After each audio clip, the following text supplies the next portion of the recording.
The animation began with a tale of a peaceful coexistence between humans in the past. However, an ailing emperor was consumed with the desire to achieve immortality and sought the mythical Black Dragon Pearl, rumored to bestow eternal life.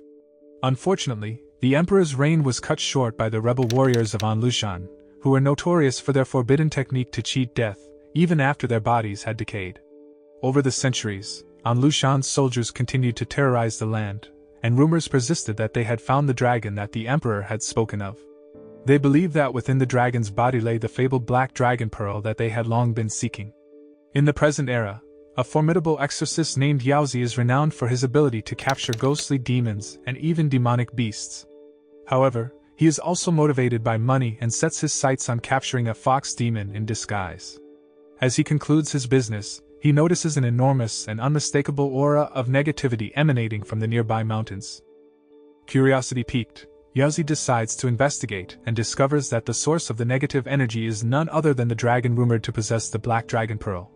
Intrigued by the immense negativity, he embarks on a quest to uncover the truth behind the dragon's aura. In another place, Haobai was practicing with his friends and dreaming of becoming a great general to honor his late mother. He invited his friend, Hu Jian, to hunt demon beasts in the mountains to earn money. Little did they know that a raging dragon, attacked by Anlushan's army, caused a massive shock that sent them falling into the dragon's cave. As the dragon fell, Haobai found himself in a different dimension, where the Black Dragon Pearl possessed his body and took control. With no knowledge of defense against witchcraft, Haobai's body was entirely under the dragon's consciousness. He rampaged with the dragon's power, unable to control the Black Dragon Pearl's immense power. Haobai went on a rampage against Anlushan's soldiers, who were after the Black Dragon Pearl that had possessed him. Yaozi arrived and sensed the negative aura emanating from Haobai, realizing that he was under the complete control of the Black Dragon Pearl. Despite the difficulty of fighting against the Pearl's consciousness, Yaozi couldn't bear to see Haobai in such pain. Yaozi decided to seal the dragon consciousness to prevent further harm to Haobai. He managed to halt Haobai's movements with his amulet paper, and another exorcist arrived to take Haobai away. However, Yaozi couldn't remain silent as the Black Dragon Pearl was taken away and went after the exorcist. The next morning, Haobai woke up naked and chained, with the exorcist writing seals all over his body in an attempt to remove the Black Dragon Pearl.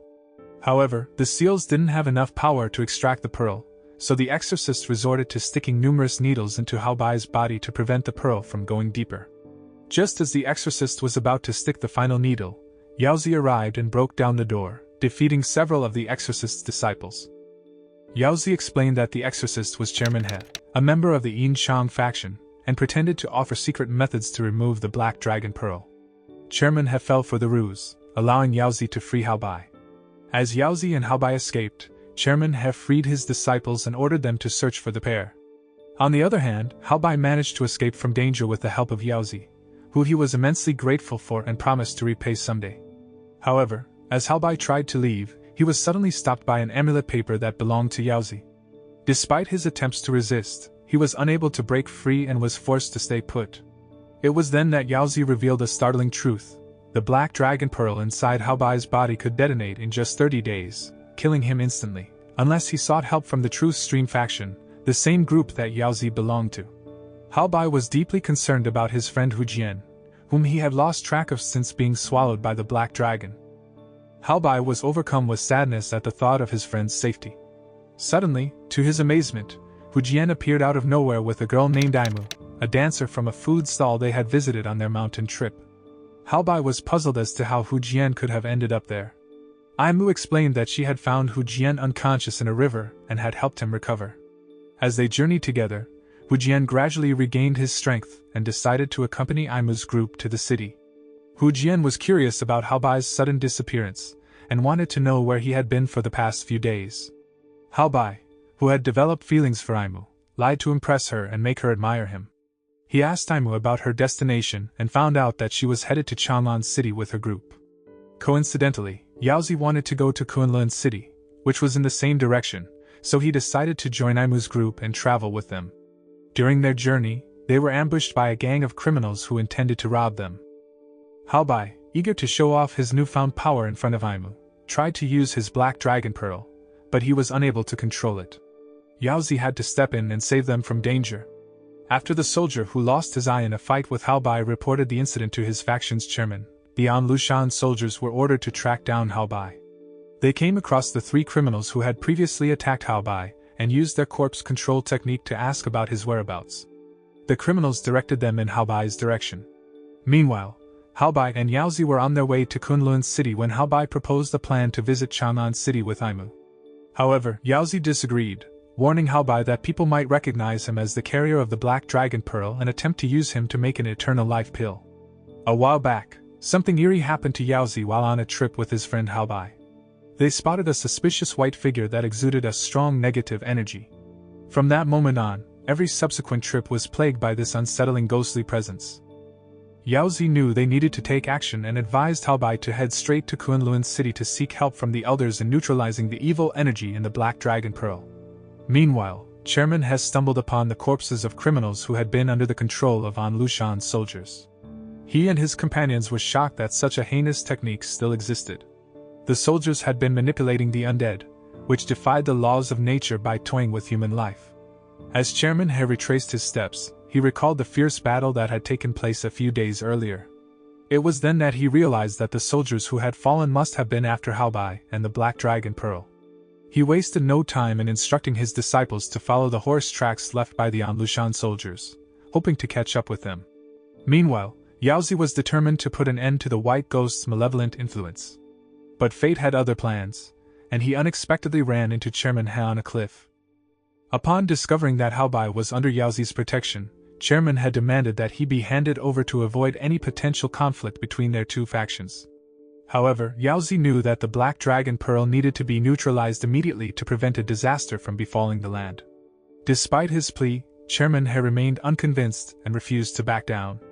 Not wanting to engage in a futile argument, Yaozi chose to flee the scene and avoid a confrontation with Chairman He. Hao Bai found himself in the company of Hu Jian as Aimu had to continue her journey alone towards Chang'an.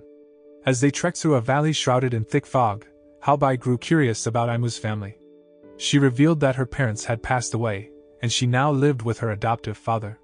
Hao Bai shared his own story, telling her that his mother had also died, and his father, a general in a faraway city, was too busy to come home. As Hao Bai and Aimu made their way down the valley, they were ambushed by a group of An Lushan soldiers lying in wait. The soldiers attacked them from all angles, leaving Hao Bai with no means of escape. But Aimu's quick thinking saved the day. She covered them with a cloth that resembled a pile of stones, allowing them to hide undetected.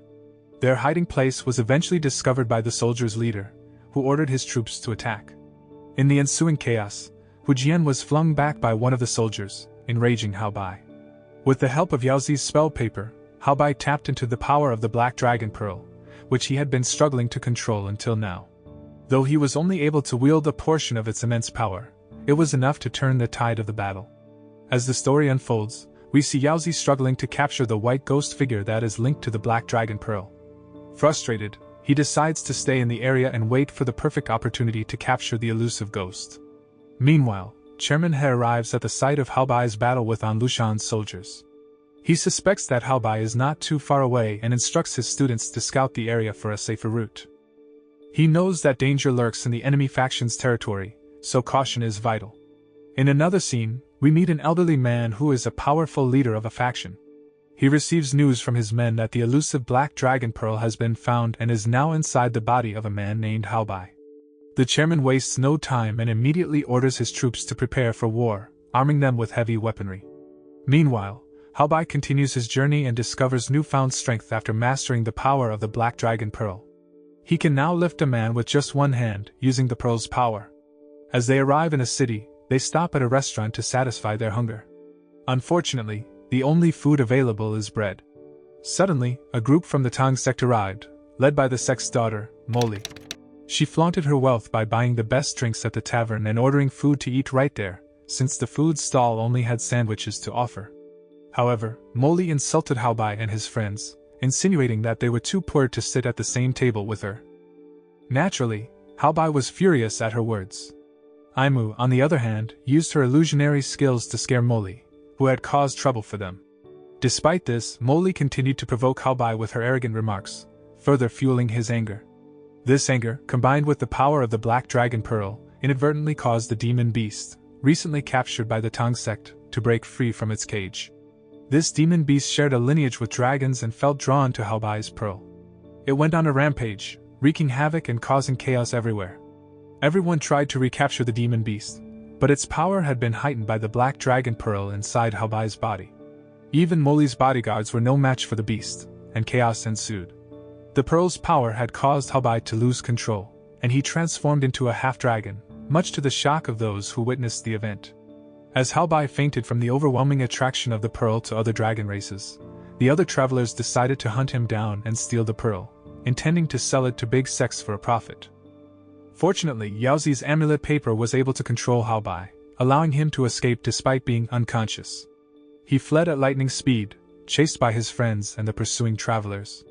Molly was relentless in her pursuit of Halbai, seeking compensation for the death of her demon beast. The chase ultimately led them to the edge of a ravine, where they were forced to plunge into a deep river to escape the pursuing travelers. Hours later, Halbai and Aimu found themselves in a rowboat, which they discovered had been rented by Molly, who was still fuming over the situation. Halbai's actions had led to Molly being separated from her bodyguards, and she was now forced to rent a rowboat from a nearby fisherman to find a way out of the ravine. Aimu had prepared a delicious fish soup for her companions using fresh catch from the boat owner's uncle. As they savored the meal, Aimu recounted the events that had taken place at the tavern that afternoon. She explained that Hu Jian had been separated from them after they had fallen off the cliff earlier. Despite this, Aimu remained optimistic that Hu Jian would be okay, since the people chasing them were only after the black dragon pearl that was currently inside Halbai's body. Later that night, Aimu asked Halbai why he had embarked on such a perilous journey without proper preparation. Halbai revealed that he was searching for life experience, and that he aspired to become a respected general like his father. He hoped to prove to his deceased mother that he was capable of achieving great things, and make her proud. Aimu shared a common bond with Halbai, as she too had a difficult past with her biological parents. She expressed gratitude towards her adoptive father for his teachings and guidance, which had enabled her to protect herself from criminals who attempted to rob her using hypnotic and camouflage skills. She acknowledged that she owed her survival to her father's teachings. The following morning, the group arrived at a settlement located at the end of the river, hoping to find a way to the top of the cliff. However, they were met with a surprising turn of events when they discovered that the residents of the settlement were actually a group of thieves who had obtained information about the travelers' whereabouts. The group was after the black dragon pearl that Halbai possessed, and he was subsequently besieged. Halbai had to protect Molly and find a way out of the situation. The thieves initially requested that Halbai surrender himself peacefully, but Molly refused to comply and resorted to using bags of poison as a means of defense. In the meantime, Chairman He was able to track down Halbai's location and attempted to apprehend him. Unfortunately, both Halbai and Molly were taken away by Chairman He, while Aimu managed to escape using her smoke powder to deceive the thieves. As events unfolded, the group of thieves found themselves surrounded by Chairman He's disciples, who were prepared to arrest them for their various crimes. The moral lesson that we can learn from this animation is, power can corrupt even the well-intentioned. True power comes from within, and it is crucial to remain humble and true to oneself.